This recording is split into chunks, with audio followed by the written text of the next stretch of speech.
Property किस चीज पे डिपेंड कर रही है? ऐसा जरूरी थोड़ी नहीं छोटा दिमाग है, सोमनाथ जी का सिर छोटा है तो इसका मतलब ये थोड़ी नहीं दिमाग कम होगा उनमें। भाई प्रॉपर्टी है ना, नंबर्स पे डिपेंड करती है, मास पे नहीं। इस संसार में हमसे बड़े बड़े ताकतवर जीव है, हाथी है, शेर है, टाइगर है, बड़े बड़े नाग है, अजगर है, लेकिन मास बड़ा होने से कोई भी जीव हो ना उस पर राज नहीं करता है। प्रॉपर्टीज होनी चाहिए। जीत हमेशा किसकी होती है? बुद्धि की होती है। काय की होती है? बुद्धि की। और बुद्धि उसी की ज्यादा होती है, उसमें ही ज्यादा होती है जिसके साथ उसका ऊपर वाला हो। अब ऊपर वाले का मतलब मैं भगवान से नहीं ले रहा हूँ, ऊपर वाले का मतलब होता है ये कौन है? ऊपर वाला।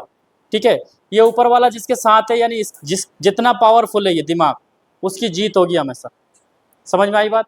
कोई भी देश है, कोई भी कंट्री है, मान लीजिए उसके पास बहुत करोड़ों अरबों खरबों जनसंख्या है, मान लीजिए अपने देश में 140 करोड़ जनसंख्या, 150 करोड़ जनसंख्या है मान लीजिए, तो इसका मतलब ये थोड़ी नहीं कि अपन सारे संसार पे राज कर सकते हैं।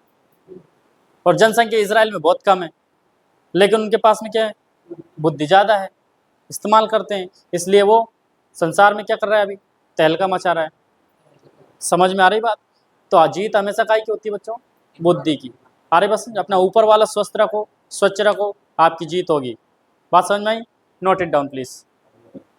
ये वाला, ये नोट कर लिया आपने? ये नोट करो।